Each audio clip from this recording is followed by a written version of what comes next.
Olá, me chamo Fábio e hoje eu vou estar apresentando um pouco sobre a importância dos certificados SSL em diversos contextos, como das aplicações web, etc.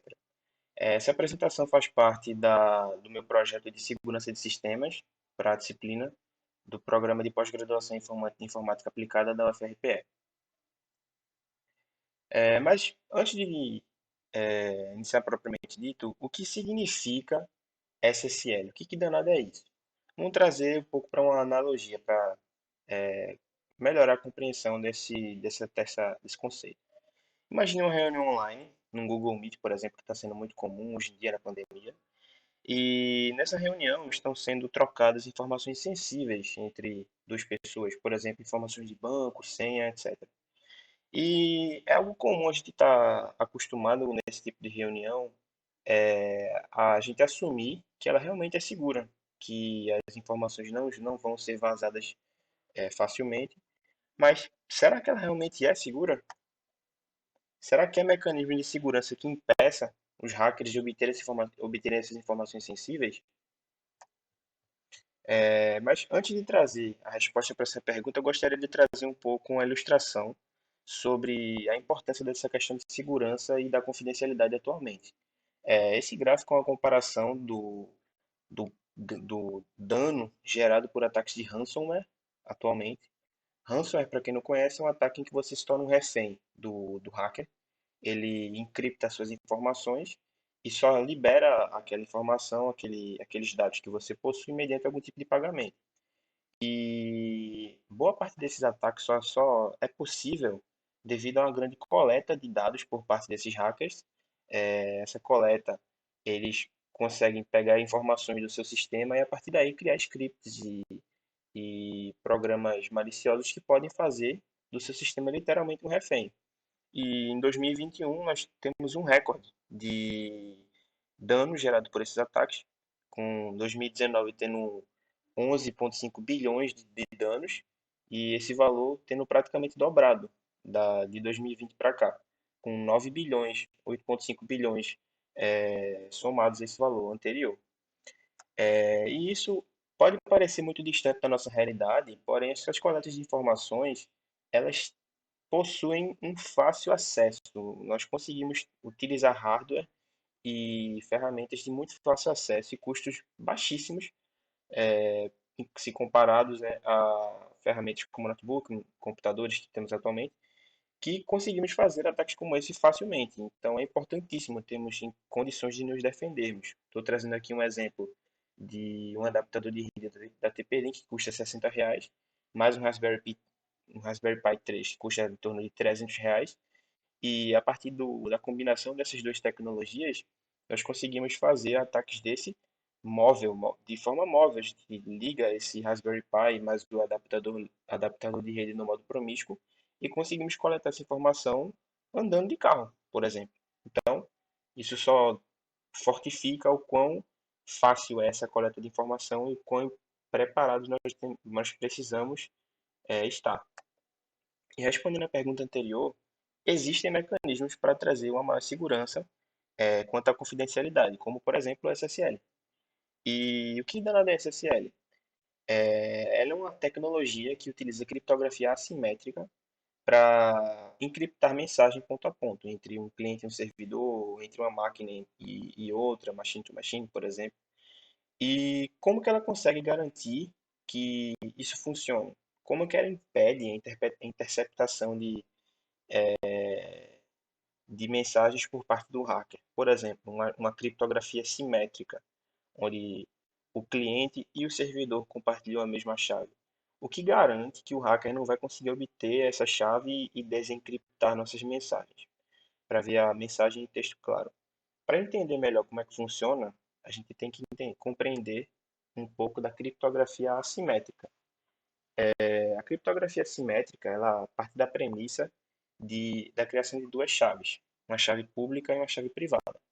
A chave pública, essa azulzinha na imagem, ela é utilizada para embaralhar a mensagem, para encriptar a mensagem, e ela pode ser distribuída para qualquer pessoa, para qualquer sistema. Já a chave privada, ela é utilizada para desencriptar, para desembaralhar a mensagem, para nós vermos a mensagem original. e ela, teoricamente, precisa ser detida, precisa estar em posse apenas do dono daquela chave. Então, essas duas chaves nós chamamos de par de chaves, ou key pair. A criptografia simétrica ela utiliza esse fluxo de funcionamento com base no algoritmo RSA. E o funcionamento dela temos que ter duas premissas de funcionamento. A primeira delas é que as mensagens encriptadas por uma chave pública só pode ser decriptada pelo seu par de chave privada. O vice-versa, o contrário não é verdade. Nós podemos encriptar também com a chave privada, mas não conseguimos decriptar com a chave pública, já que ela é de posse de diversos usuários, de diversas pessoas. E outra característica interessante da criptografia assimétrica é a chamada de assinatura. Que danado é isso? A partir de um documento gerado pelo detentor da chave privada, nós conseguimos verificar, através da chave pública, se realmente foi aquela pessoa detentora da chave privada que criou aquele arquivo, aquela mensagem. Ou seja, nós conseguimos identificar se a assinatura digital realmente pertence ao detentor da chave privada. E isso é importantíssimo, porque nós conseguimos checar a veracidade de informação através dessa premissa. E a partir do funcionamento da chave, da criptografia simétrica nesse contexto que o SSL funciona. Bom, ela funciona através dos certificados. Então, um certificado é utilizado para assinar digitalmente a nossa aplicação. Então, nós temos uma entidade chamada de autoridade de certificação, como se fosse um cartório, por exemplo, que vai guardar a nossa digital. E o passo a passo para a gente pedir para uma autoridade de certificação gerar um certificado para a gente e que ele vai verificar toda hora que alguém solicitar uma verificação que nós somos realmente quem nós dizemos ser, é o seguinte: primeiro nós criamos um par de chaves, uma pública e uma privada. Em seguida, cria-se um certificado chamado de CSR, que é enviado e disponibilizado à certificação, à autoridade de certificação. E a partir desse momento, o CA ele pode fazer essa verificação da assinatura para qualquer um que solicitar. E a premissa é que a gente confia na autoridade de certificação, que existem diversos produtos pela internet, como por exemplo das três maiores indústrias de computação em nuvem, a AWS, a Google e a Azure, todas elas disponibilizam de certificações de autoridade para a gente conseguir fazer essa verificação da assinatura. E como é que funciona a comunicação com o SSL? Vamos ilustrar aqui uma comunicação com o protocolo HTTP, o protocolo de hipertexto. Digamos que um cliente ele deseja acessar uma, um site chamado de exemplo.com, nesse passo 1. Ele manda essa requisição para um servidor. O servidor ele possui um certificado configurado numa autoridade de certificação, que está mais à direita. E o que o servidor vai fazer? Esse passo 2, ele vai enviar o certificado para o cliente. Lembrando que esse certificado ele tem uma chave pública dentro dele. Então, essa chave pública pode ser utilizada para encriptar mensagens. E dentro do servidor tem uma chave privada, que só ele vai conseguir destravar as mensagens encriptadas enviadas a ele. Então, no passo 2, o servidor envia o seu certificado de volta ao cliente e o cliente tem uma certa dúvida se realmente o certificado que ele recebeu pertence ao servidor em questão. Então, o que ele faz? Ele invalida esse certificado. Ele o envia para a autoridade de certificação e a autoridade de certificação, através do conceito de assinatura, verifica se aquele certificado realmente pertence ao servidor em questão. Caso a verificação seja bem sucedida, seja realmente o servidor em questão, a autoridade de certificação retorna essa mensagem dizendo: opa, esse realmente é o servidor que você quer acessar. E uma vez validado essa informação, o que o cliente vai fazer? Ele vai gerar um novo par de chaves.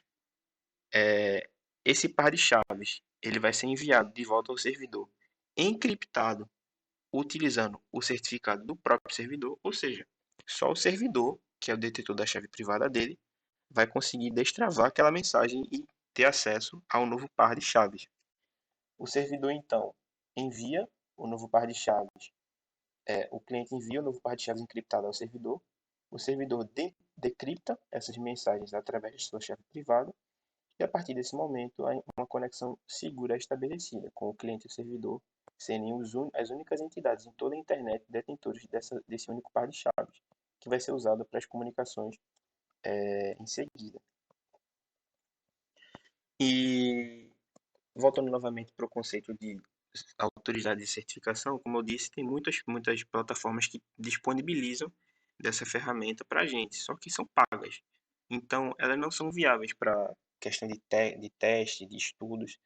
Porém, tem outras ferramentas alternativas que nós podemos utilizar para esse propósito, como, por exemplo, o Let's Encrypt, que disponibiliza certificados SSL gratuitamente para todas as pessoas que solicitarem. Então, eu propus um mini projeto para a gente ilustrar o funcionamento do SSL, da sua importância e como implementar isso no servidor do zero. Então, o nosso mini projeto ele envolve uma máquina virtual na Google Cloud. Nessa máquina virtual, nós iremos criar uma API REST, uma aplicaçãozinha REST muito simples que apenas retorna um Hello World. A aplicação REST ela vai estar sendo vai ter uma interface por meio de um servidor Nginx, que vai possuir um certificado SSL disponibilizado através do Let's Encrypt gratuitamente. Então, todos os clientes ali na parte esquerda que quiserem acessar esse servidor, eles vão ter um acesso com SSL, um acesso seguro. E para comparar o, o funcionamento, se realmente funciona ou não o SSL e servidores sem SSL, nós vamos fazer um mini experimento. No primeiro experimento, eu vou replicar aquele servidor explicado previamente, sem o Let's Encrypt. Vai ser um servidor sem segurança alguma. Ele vai estar exposto diretamente à internet. Todos os usuários que tentarem acessar não vão ter encriptação do servidor. Ou seja, a gente vai ter acesso em texto, vai ter acesso ao texto claro das mensagens. Então, caso tenha alguma pessoa no meio da comunicação interceptando esse tráfego, ele vai ter acesso aos dados em texto claro. Vamos demonstrar isso no experimento. E o segundo cenário é um sniff do servidor com SSL. Dessa vez, vai ter uma encriptação no meio da comunicação e os dados que o atacante tentar interceptar vão ser obtidos por ele, porém vão estar encriptados, então não vai ter muita importância, ele não vai conseguir ler aquela informação, não vai ter utilidade alguma para ele. Bom, como explicado na demonstração que vai ser implementada, vai ser utilizada uma máquina virtual dentro da Google Cloud. E por que a Google Cloud? Porque ela disponibiliza US$ 300 gratuitos para novos usuários, para você testar, aprender como é que funciona a plataforma. E a única coisa que ela pede é que você ponha o cartão de crédito e uma vez que os créditos não sejam todos gastos dentro do período de 90 dias ou não sejam ultrapassados 90 dias, ela não vai cobrar nada de vocês. Então, na página da Google Cloud, vocês acessarem cloud.google.com, dá para ter uma noção mais geral do que ela disponibiliza no nível gratuito da plataforma e aprender como é que ela funciona. Então, a primeira etapa para a gente fazer a demonstração é implementar, criar uma nova máquina virtual. Então, uma vez que vocês criem a conta de vocês, entrem na plataforma da Google e, através do menu sanduíche, no menu de navegação, vocês procurem o Compute Engine. É a API que você utiliza para gerenciar máquinas virtuais, e vem aqui em instâncias de VM. Isso vai, isso vai direcionar você justamente para essa página aqui, onde você consegue criar suas VMs. Então vamos aqui em criar uma instância. Um detalhe é que os nomes das instâncias, eles são imutáveis. Então é interessante a gente colocar um nome bem sugestivo aqui, porque ele não vai poder ser mudado em seguida. Então, eu vou colocar apenas o nome de teste para demonstrar como é que você cria uma nova máquina virtual. Aqui você escolhe a região que vai estar localizado fisicamente aquela máquina. Então, é interessante a gente colocar o mais próximo possível dos nossos usuários finais. Como eu estou no Brasil, eu vou colocar a região mais próxima daqui de Pernambuco, que é São Paulo. Ele também mostra a estimativa mensal de quanto vai ser, dependendo da região, os custos da máquina virtual. Em seguida, a gente configura a série da máquina e logo em seguida o poder computacional dela. Como a gente está fazendo os testes, eu vou colocar uma máquina bem levinha, que é com apenas uma CPU e 3 GB de RAM. Você consegue escolher outras possibilidades aqui, deixando padrão. Em seguida, dá para alterar o disco de inicialização, onde você escolhe o sistema operacional da sua máquina. No tier de graça, a Google só disponibiliza a utilização do Linux. Então, eu vou estar utilizando o Debian 10 com 10 GB de disco. Como nós vamos estar utilizando aplicativos web, eu vou habilitar o tráfego HTTP e HTTPS. E a ideia de um servidor desse tipo é que ele tenha um IP estático, para que ele seja atrelado a um domínio, que logo em seguida a gente vai configurar, e os nossos usuários tenham que acessar sempre aquele mesmo domínio. Então ele não pode ser dinâmico, ele não pode mudar frequentemente. Para configurar um IP estático, um IP externo estático, a gente clica aqui nessa opção de configurações avançadas, em rede, interfaces de rede, clicamos no drop-down, e aqui a gente vai ter a opção de IP externo. A gente clica no drop-down, criar IP externo, damos um nome, seguindo as regras que a Google define aqui embaixo. Dá para dar uma lida e entender que pode e o que não pode ter aqui no nome. Vamos reservar o nome.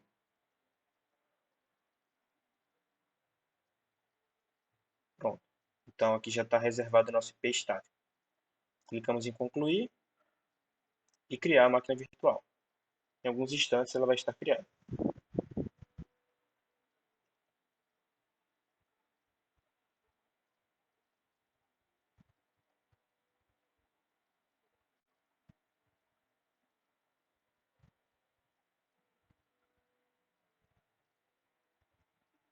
Vamos aguardar só mais um pouco.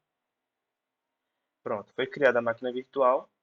E para gerenciar, para acessar a máquina virtual, basta vocês clicarem aqui no botão SSH, que a própria plataforma vai abrir uma nova janela e a gente consegue gerenciar todos os comandos, instalar, remover pacotes, gerenciar a máquina, sem precisar de nenhum software terceiro.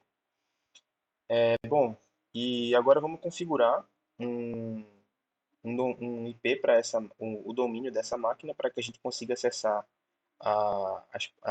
os aplicativos através de um nome e não do IP dela. E para isso, vocês vão precisar de um domínio registrado em alguma plataforma, pode ser a GoDaddy, pode ser a Hostinger, Cloudflare. Eu estou usando a Hostinger porque eu já tenho esse domínio há um tempo. Então, o fluxo é bem parecido dependendo da plataforma. Você vai apenas nas configurações de DNS. Escolhemos o nome para o nosso subdomínio. Eu vou colocar aqui exemplo. E ele vai apontar para o IP da nossa máquina. Então, a gente volta para a plataforma, copiamos o IP externo, colamos e adicionamos o registro. Muito bem. Aqui está o nosso registro. Se a gente fizer um ping para exemplo.fabioteste.online, nós temos exatamente o IP da nossa máquina. Bom, o próximo passo é a gente configurar a demonstração. Uma vez aqui na página da Compute Engine, nós clicamos em SSH para acessar nossa máquina virtual através do próprio navegador. Aguardamos um pouco para a conexão ser estabelecida.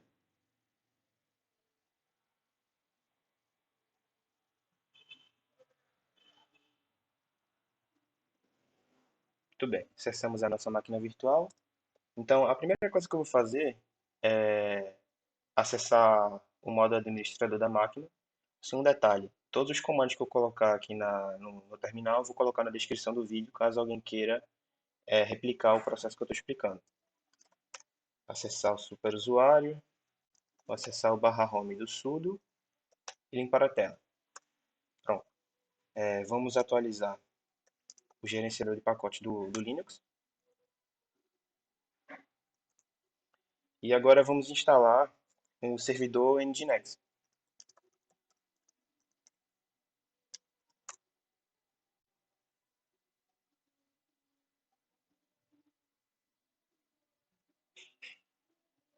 Muito bem, servidor instalado, vamos testar se a conexão funciona.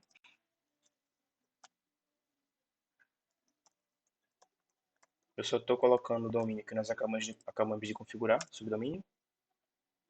Vamos ver se ele chega ao servidor. Pronto, chegou ao servidor. Vamos continuar a nossa configuração. Próximo passo é configurar o proxy reverso do servidor. É a configuração que vai redirecionar o tráfego do Nginx para o nosso aplicativo Python. Então, para isso, a primeira coisa que nós precisamos fazer é deletar o link simbólico padrão do Nginx. A gente faz isso pelo comando link e a pasta que está configurada, o diretório padrão do Nginx.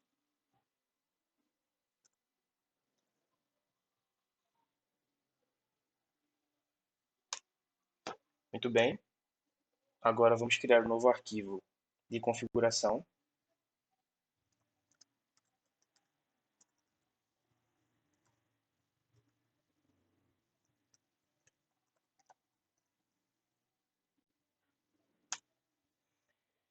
E eu já deixei os comandos do proxy reverso aqui. Eu só vou copiar e colar. Vamos explicar um pouco como é que funciona isso. O Nginx ele lê a tag server e através dos comandos listen ele sabe quais são as portas que ele tem que escutar. No caso aqui ele está escutando a 80 para IPv4 e 80 para IPv6. Aqui a gente diz o nome do nosso servidor. Nosso servidor está aqui com o nome de exemplo, não exemplo. Exemplo.fabtest.online. Access log é onde a gente vai colocar os logs de acesso do servidor. Error log, onde os erros vão ser reportados. E location é onde a gente vai fazer o proxy reverse da nossa aplicação. Então, sempre que a gente acessar a rota raiz desse domínio, o Nginx vai nos redirecionar para o servidor local na porta 5000, que é onde vai estar hospedado o nosso aplicativo Python. Então vamos salvar. E agora basta a gente criar um novo link simbólico para essa pasta e reiniciar o servidor para que o proxy reverso esteja configurado. Para criar um novo link simbólico, a gente usa o comando ln-s. A gente indica a configuração que a gente acabou de criar e onde que ele vai ser linkado.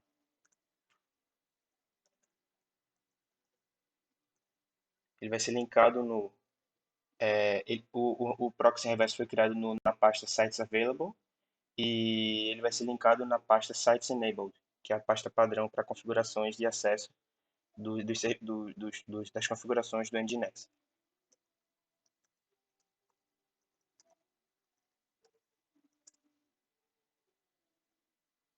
Muito bem. Link simbólico criado.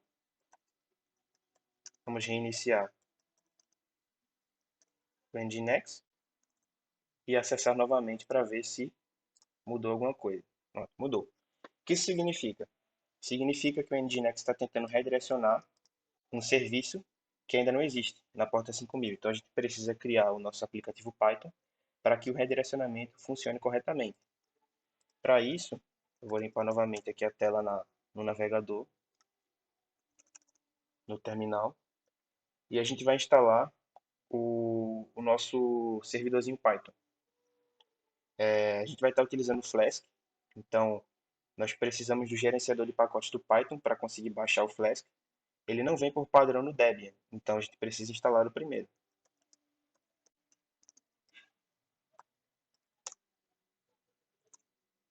Ele demora uns instantes para instalar, é um pouco pesado.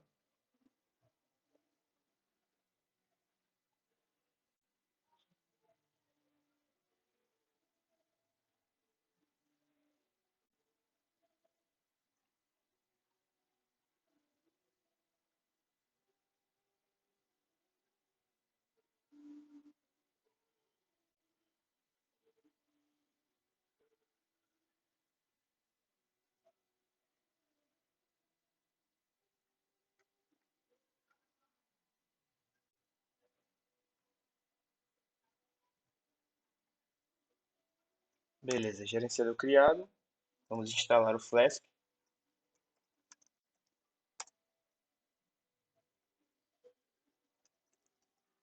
Flask instalado. E agora vamos criar um novo arquivo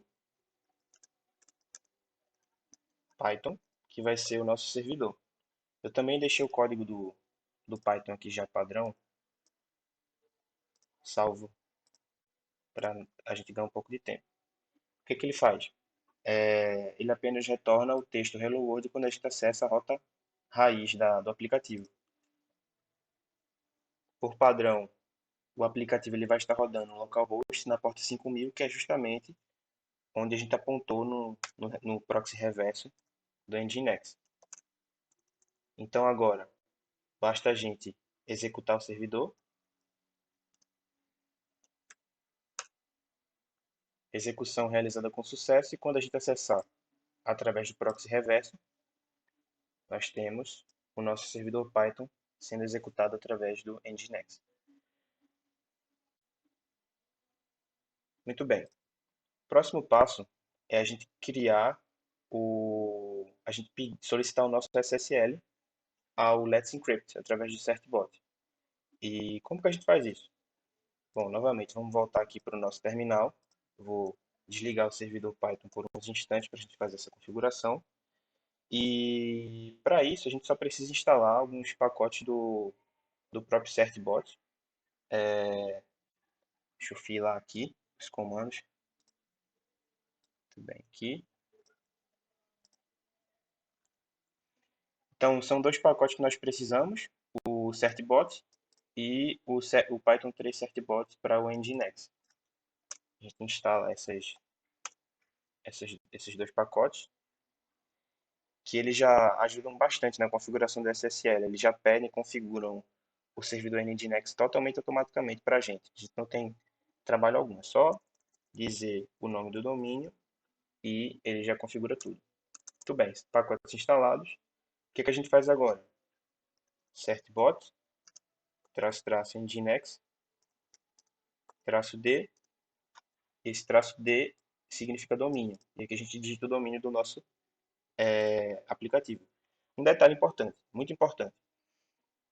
O certificado ele só vai ser garantido caso o domínio que você descreva nessa linha de comando seja seja o mesmo atrelado ao IP público da nossa VM. Ou seja, porque como a nossa VM tem esse IP público e está configurado nesse subdomínio, ele vai ser aceito. Caso contrário, ele não vai ser aceito, ele vai dar problema. Ou seja, essa informação do subdomínio e do IP é o que atrela a certificação de autoridade ao nosso certificado. É a verificação que ele utiliza para garantir que nós somos realmente quem nós dizemos quem somos.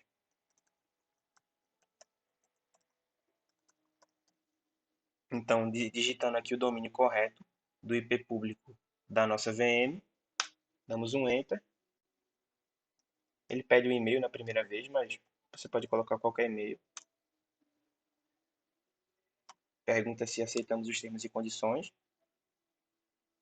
Vou colocar que desejo aceitar os e-mails. E está configurando o nosso certificado. Bom, certificado criado. E por último, ele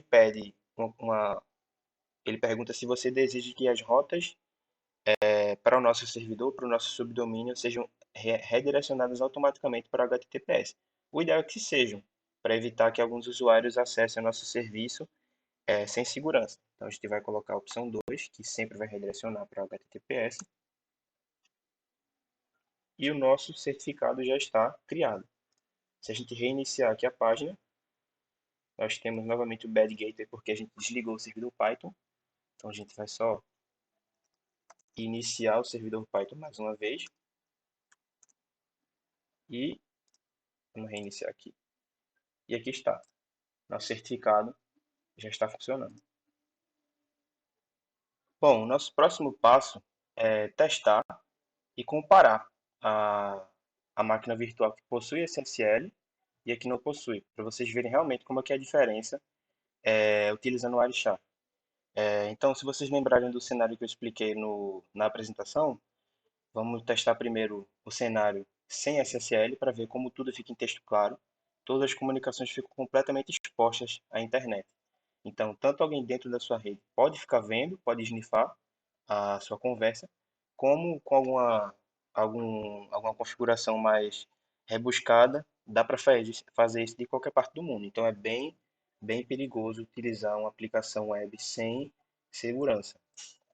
Nossa aplicação web sem segurança está aqui nessa aba do meio. Eu coloquei o domínio dela, o subdomínio nossl.fabtest.online. Então, o primeiro passo é a gente descobrir o IP dessa máquina. Vou fazer um ping aqui. Opa. Muito bem, e o IP dela é esse 34151, tal, tal, tal. Vamos copiar. Abrir o Wireshark e colocar a tela lado a lado para a gente comparar. Eu vou abrir a minha conexão Wi-Fi. Já vai começar a fazer muitas leituras e a gente vai criar nosso filtro aqui em cima.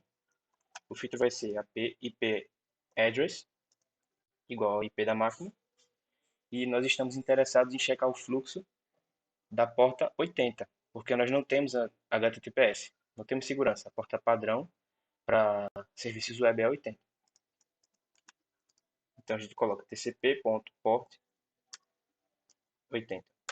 Muito bem. Se nós reiniciarmos aqui a conexão, observe que o Wireshark capturou uma porção de pacotes. Dentre eles, nenhum HTTPS. Não temos segurança aqui.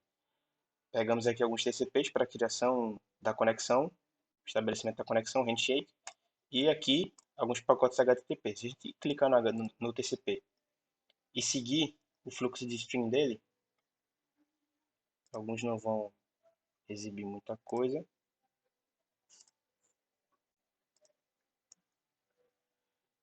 Isso aqui foi a conexão. Mas se a gente observar aqui o HTTP, podemos ver todos as flags utilizadas naquela requisição HTTP, o host, a, o tipo de servidor, cadê o tipo de servidor? Aqui, o tipo de servidor, o verbo HTTP que foi utilizado e, por fim, a resposta que o servidor te retornou. Então, isso é muito perigoso, porque imagine que você está utilizando um site que ele não utiliza HTTP e você envia credenciais por essa plataforma. Tudo vai aparecer dessa mesma forma. Vai aparecer em texto claro. Quem tiver acesso vai conseguir ler, vai conseguir utilizar essa informação para algum uso mais malicioso no futuro. E como é que isso aqui se compara com uma aplicação que tem HTTPS? Vamos fechar esse workflow aqui e limpar o nosso fluxo, nosso filtro, para a captura. Vamos fechar aqui essa captura para começar mais um. Então agora a gente vai fazer a mesma coisa, só que com a nossa aplicação com HTTPS. Eu vou copiar o endereço do navegador. Novamente eu vou buscar o IP dessa máquina. Aqui está o IP dela. Vou entrar novamente aqui nas configurações Wi-Fi. E novamente, IP address vai ser o IP dessa máquina. E dessa vez, estamos interessados em capturar o fluxo HTTPS, ou seja, a porta 443, a porta padrão da HTTPS. Então a gente vai pôr aqui tcp.port,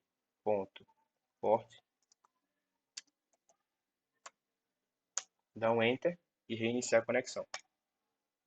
Uma porção de pacote foi surgindo. E detalhe que dessa vez, observem outros tipos de pacote. Temos aqui os TCP da conexão que foi criada. Temos alguns pacotes TLS, O TLS, versão 1.2, 1.3, são as versões mais atuais do SSL, a versão mais recente, é a mais segura. E observe que não tem nenhum pacote HTTP ou HTTPS por aqui. Por quê? Porque está tudo encriptado dentro do TLS. Essas mensagens existem por aqui por dentro. Vamos fazer a mesma coisa que o HTTP, mas para o TLS dessa vez. A gente vai ver o fluxo de mensagens aqui. Vou tentar fazer com esse outro aqui. Não está aparecendo. Vamos ver aqui embaixo mesmo. Aqui ele vai aparecer uma informação ou outra sobre HTTP, nome do servidor, são os ARCs e os reloads que eles enviam pelo Wireshark, mas nada da HTTP, nada da HTTPS, muito menos a gente vai conseguir encontrar essa informação que foi enviada para o navegador. Por quê? Porque apenas a aplicação destino do servidor e o nosso cliente conhecem as chaves pública e privada. Apenas eles conseguem ter essa troca de mensagem. Nem mesmo o Wireshark, que está dentro da minha própria máquina, vai conseguir interceptar essa comunicação. Então, isso mostra o quão diferente, o quão seguro é uma aplicação com SSL e uma aplicação sem SSL. Faz toda a diferença no ambiente de produção e no ambiente de teste. Então, vamos testar aqui esse TCP Stream. Ó, deve ter informação aqui? Não sabemos. No máximo um nome do domínio, mas não conseguimos muito mais do que isso. Bom, esse experimento que acabamos de realizar apenas exibe mais claramente o funcionamento do SSL nos dois cenários. Quando snifamos o servidor sem SSL, conseguimos capturar os dados em texto claro. E quando ele tem SSL, os dados vêm encriptados, então é muito complicado de você quebrar aquela encriptação devido à segurança da encriptação RSA. Isso conclui a nossa apresentação. Qualquer dúvida, vocês podem entrar em contato comigo por e-mail, pelo fabio.alves.freire@gmail.com. E para acessar outros projetos que eu venho desenvolvendo durante esses anos, vocês podem acessar meu GitHub, o Fábio A. Freitas. E é isso. Todos os códigos e comandos utilizados durante o vídeo eu vou deixar na descrição. Muito obrigado por ter assistido.